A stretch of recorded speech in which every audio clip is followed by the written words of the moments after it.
Good morning and Happy New Year. Welcome back to Bear Cave Ranch.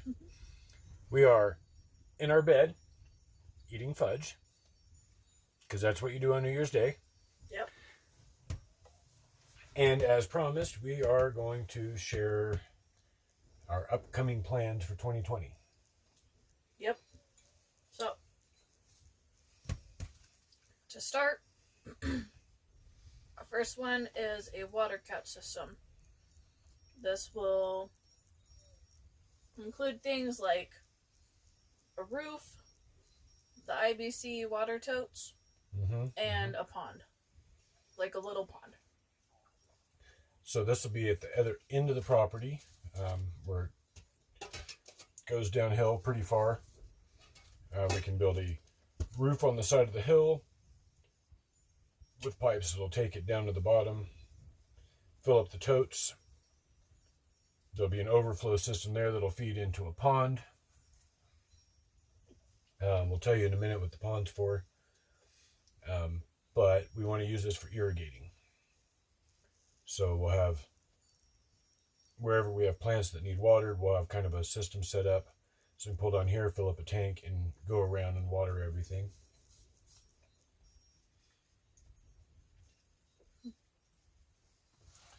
Yes. And the reason why is we have to haul water in now.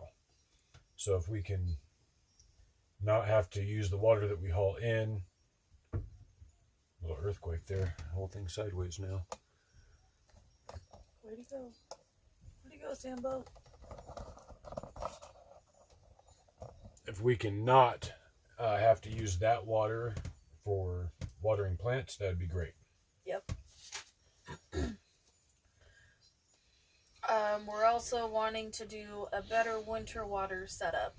So not only with our own water that we use, because we're living out of 7-gallon jugs again, hooked up to our water pump. So we have running water, but it's only 7 gallons at a time. So it goes really fast with showers, dishes, laundry, whatever.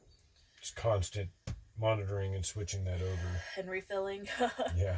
And then also we're having to use that water for the animals as well because their water is freezing. So we're also wanting to do a better winter water setup for our livestock.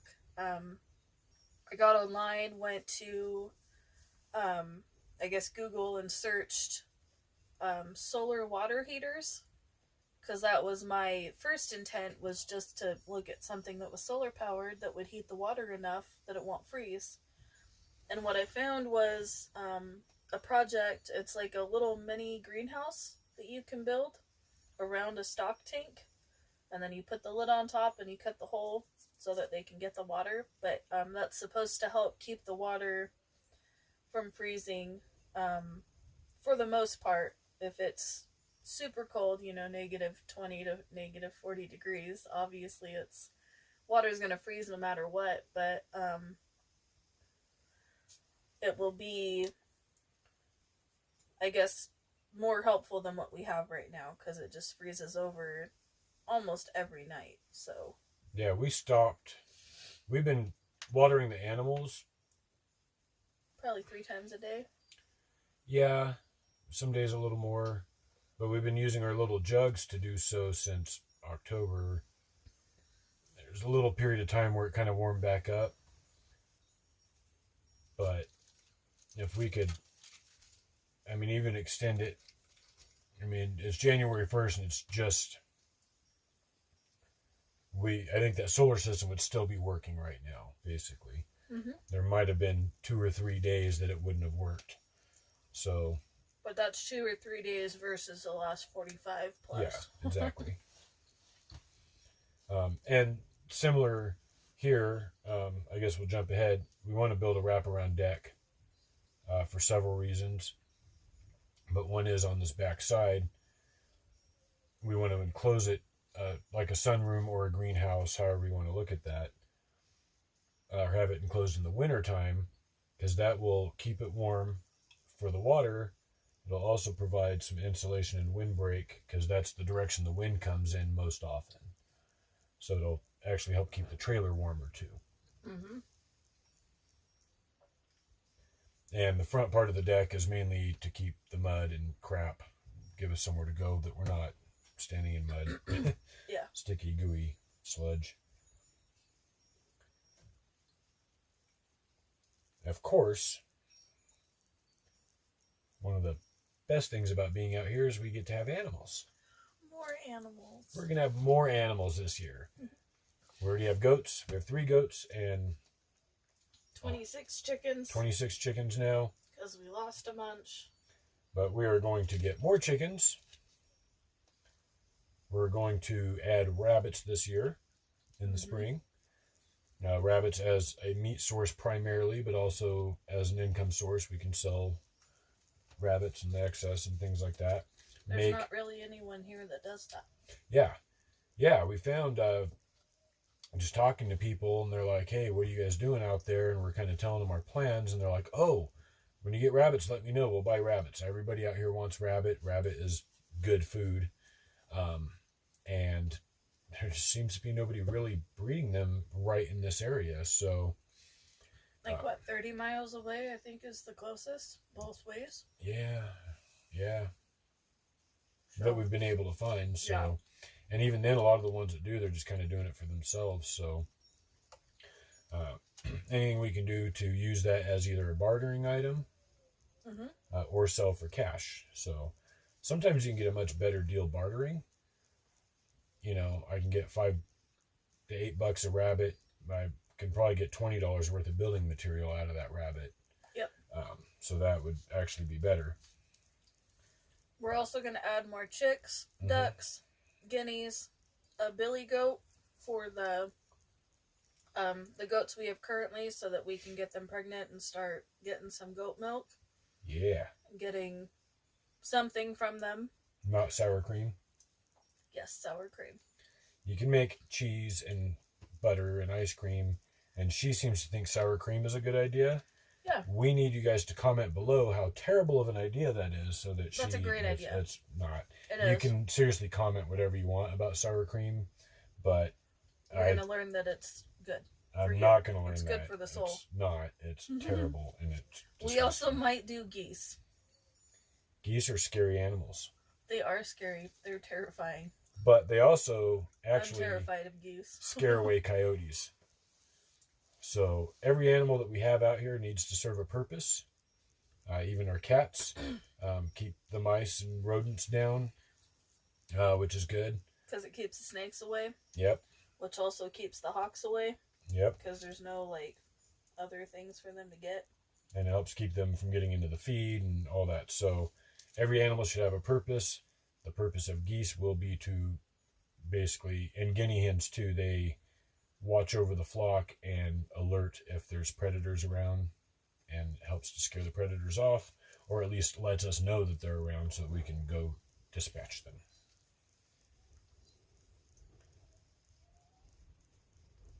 New puppy. Yeah, we're going to get a new puppy, because every time what the fuck? That's the first picture that comes out of a goose laying an egg. Ew. What? Okay. Puppy in the spring, because older dogs do not work out for us. We just had Remington for a few weeks, and he killed chickens. Every time we've ever tried to get an older dog, they go after the chickens or rabbits or cats. They go after our animals that are sometimes deemed necessary. Can I have a piece of that fudge? Thank you. Please.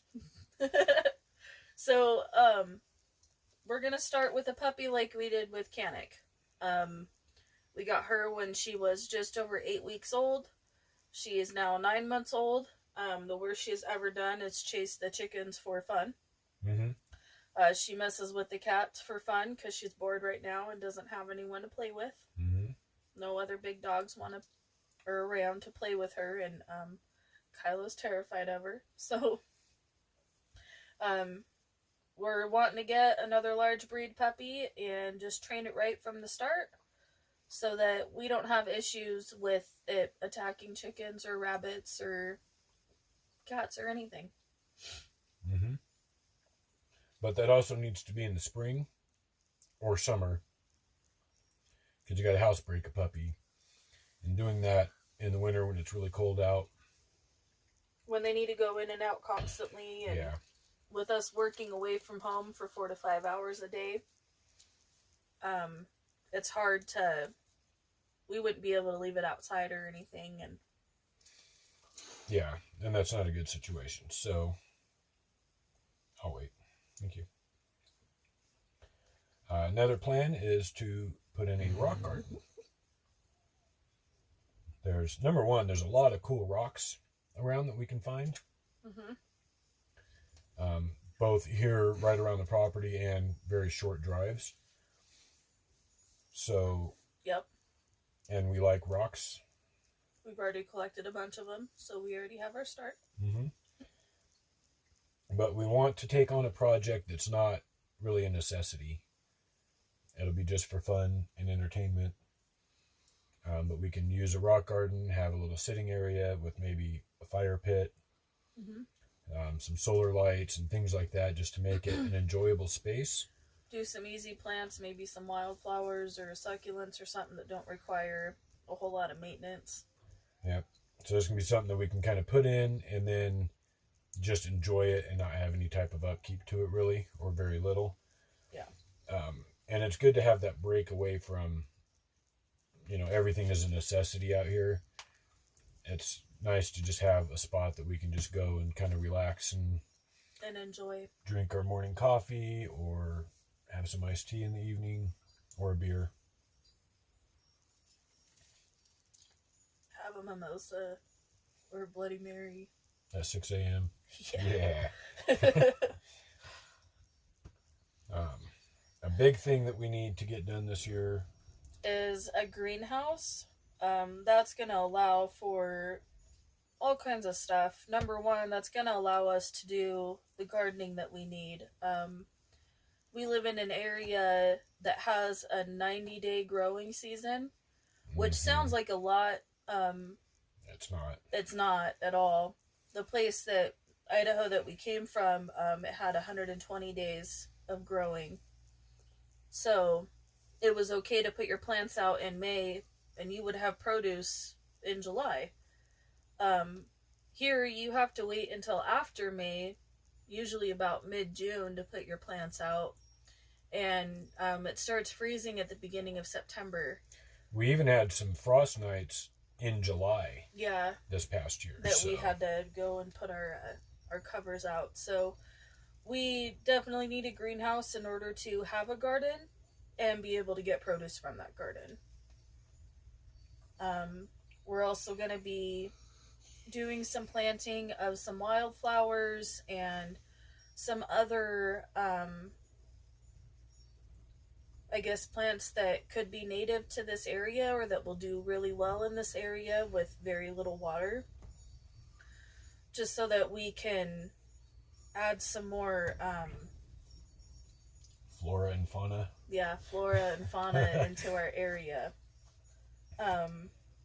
And we're also going to be composting. We're going to do 2 different types of composting.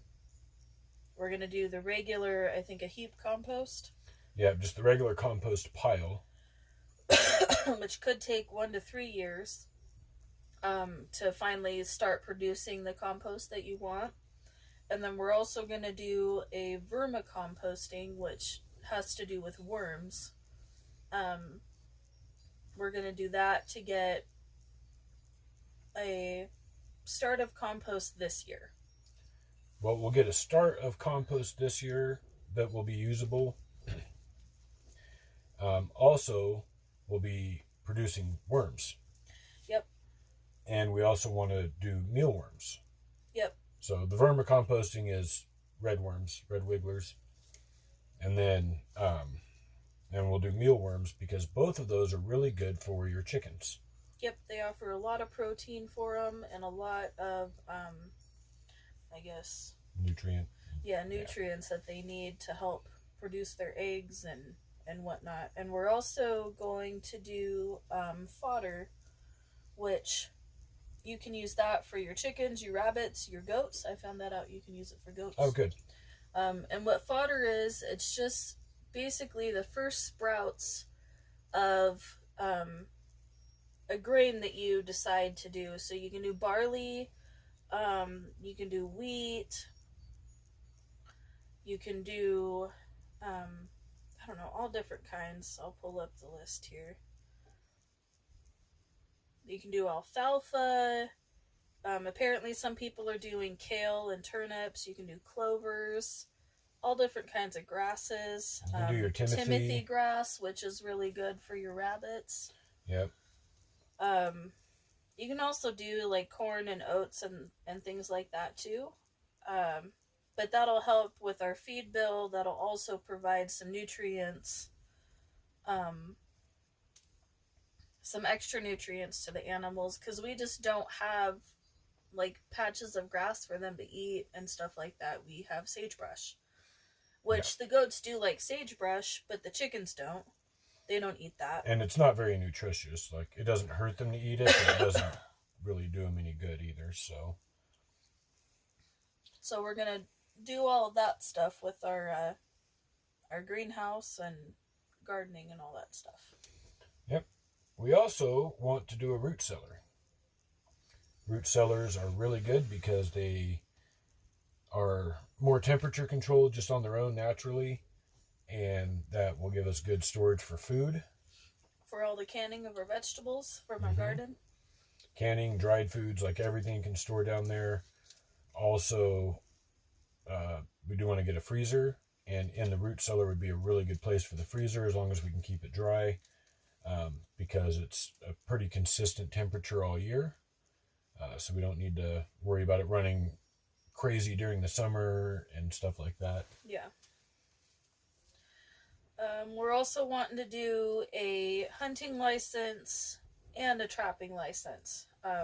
We need to get the root cellar to have the space to do a freezer so that we can each get either a deer or an antelope or one of each, whatever, so that we can put those in the freezer and have, a year's supply of deer, antelope, rabbit, chickens, basically our year's supply of meat that, would be required, I guess, for a higher self-sufficiency level. Yes. And one thing we don't, like, waste is a terrible thing, especially out here. So number one, when we moved here in May, we found out that you had to have, like, pretty much already put in for your big game tags. Like, I think it was the end of April was the... Yeah. So we didn't have time, but we already had decided we weren't going to do that this year because of not having storage space for the food. And we absolutely will need that. We're not wanting to waste anything. No. So. And then trapping in Nevada, you need a trapping license in order to sell any type of raw fur. Yeah. So whether you shoot it or you trap it, it doesn't matter. In order to sell it or for it to cross state lines, you have to have a trapping license in place in order to profit off of that. Yep. And everything that can be an income stream is good. So you might make a few $100 selling fur for the year, but you're also going to make some money off of your animals and everything else. So that's what we need to do. Earthquake Canic is on the bed, by the way. And here's a tractor. That'll help with all of our projects, honestly. We need a tractor. Digging a pond, digging a root cellar. Our greenhouse, we're wanting to dig like 5 feet down and just do like 3 feet on top for the greenhouse. Because we get really high winds here. So Mechanic. Oh man, you're killing me here. I'll play stabilizer. The higher your buildings are, the more chance you have of a like wind damage. Yeah, and things of like a wind damage. So we that's why we're going to be building down for that. But a tractor will help with everything. I mean, and even just hauling water and feed around and everything. Yeah. So need a tractor. Bees. So we put bees on the list. We're not actually doing them in 2020. But what we are doing is adding the flowers to the area that will provide a a good source, I guess. of the pollen and everything that the bees need. And also, the pond that we mentioned at the beginning of the video, there's no like standing water for the bees, and they really do need that. So that's what the small pond will help to provide, is that water. Yep. And the bees, and we're going to probably plant some berry bushes and stuff along with the wildflowers, all kind of towards the other end of the property, so that bees will be good. Now, that means in 2021, we'll actually get our beehives and set up. Yep, our beehives and the bees. But yeah, we want them to have a good home, and right now this isn't a good home area for them. So. And then by 2022 is when the year that we can actually start harvesting their honey and getting some money from them. Yep. So you really have to look forward pretty far. Trailer remodel. We, instead of buying a new trailer and turning this one into like the kids' trailer, we're going to remodel this one, because we can do it for like probably $500 or less and make it like really pleasant. We can redo the flooring, the plumbing, add counter space and all that, really fairly cheap. Maybe gut out the bathroom and just make it one whole shower. Yeah, thinking about just changing the bathroom into a walk-in shower, basically. That would be good. And possibly adding a wood stove for heat in conjunction with our propane heater, just because... Propane can get expensive. It can, yeah. Right now, it's every 2 to 3 weeks that we have to refill one of the tanks, and it's about $50 each time. Yeah. If we're getting into a colder part of the winter, though, we're going to be going through that a lot more. A lot of times you can just buy a cord of wood out here that's chopped and delivered and everything for $250. Right. We could also get a permit from the BLM for $5. Get a cord of wood. I think it's $12. Oh. Is it $5? Something like that. It's cheap. Anyways, drive for a couple hours. The point is, it would be cheaper in gas and the permit to go and get the wood and chop it ourselves. Yeah. Than it is to do the propane or anything. So. Yep. And along with remodeling this trailer, we do have a trailer for Tia, and it works. It's not really roomy, so when the other kids are out visiting, it gets really cramped. So we're hoping to get maybe a slightly bigger trailer for Tia that can help accommodate the other kids too, and possibly even like a second thing as like a guest trailer for when people visit and stuff. So, and that's hopefully increasing our power, battery bank, solar panels. We've got a good solid day or two without sun that we can last right now. 2 days. 2 days without sun. Yeah. And with that, I mean, we can just run our fridge consistently. We don't need to turn it off or anything. We are pretty careful with our light usage and other things. We would like to get it to where we have a solid week. Yep. Without sun. So we'll have to increase the panels and the batteries in order to achieve that. The sun's out again. Yeah. We were supposed to have 0 sun today, and it was supposed to snow all day, and we got little flurries at night, and the sun's actually come out a couple of times, which is nice. Yeah. So, and then with that is our infrastructure set up with power. Currently, we've got a trailer right back here. You can kind of see it in the corner of the window. That's our shop trailer, and that's where the panels are on the back side. They feed in, and our battery bank's in there. As we beef that up, it's going to stay there, but we want to run, actually trench out and run conduit to each of our buildings and kind of areas and have outlets, so that we can have power out by the animals here to the trailer without just having our cord running across the driveway and out to the shed, the root cellar, things like that. So that's actually not going to be very expensive. It's just going to be a lot of work. second four-wheel drive vehicle. Living out here, it's really important to have a four-wheel drive vehicle. And we do. We have one. And we have a two-wheel drive truck. And currently, the four-wheel drive truck is broken. And it's going to be broken for probably a month. Transfer case is snapped, basically shattered. So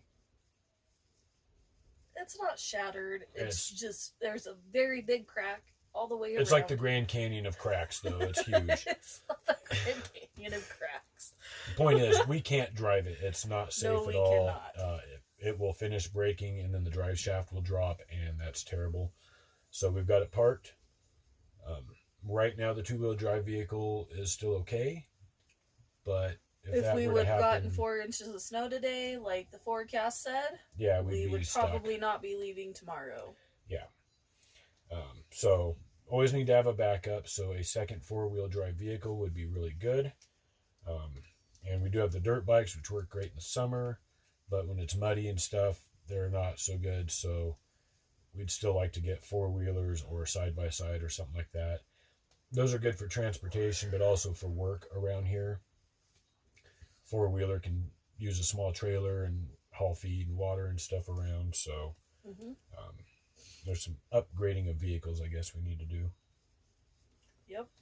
And the last thing we put on the list that we probably should have put closer to the top is fencing our property.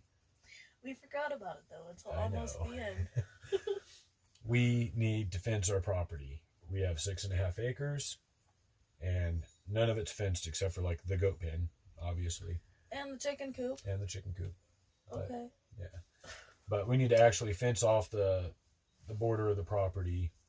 We're going to do just T-posts and barbed wire because it's cheap and fairly easy. Yep. We need to do that because our state has open grazing laws, meaning if the property is not fenced, cattle can come in and graze. And you can't do anything about it. Which is fine. I don't mind them grazing. As we get more stuff set up, though, I don't want the property damage. I'm not going to go after a rancher for the damages because they have enough struggles already, and I want to be good neighbors.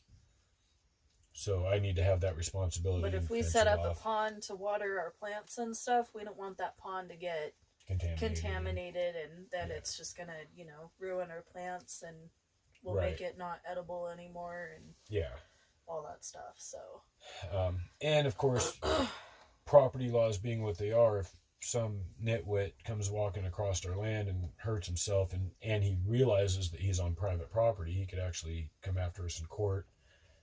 And as stupid as I think that is the reality. So if we're clearly marked and fenced, that protects us legally as well. Yep. And it's just a good idea to have fences up. So, everybody, share your thoughts on sour cream, definitely, because I think sometimes I'm the only one that hates it because it's really gross. That's okay. But I don't know why. So tell us why you like it, because I think it might be a mental illness of some sort. So you don't like it? That you like it. No, because the majority of us do like it. It's a mental illness that you don't like it. You were programmed to like it by Taco Bell. You were programmed. Taco Bell's like, hey, here's the cheapest, most disgusting thing. Let's squirt it on everything and tell people it's good and they'll start liking it. Taco Bell's good, though. No, it's not. Yes, it is. Anyway, everybody, comment about anything that you'd like. If you have any ideas to go along with ours or something that maybe we're not thinking of, please share them below. Yeah.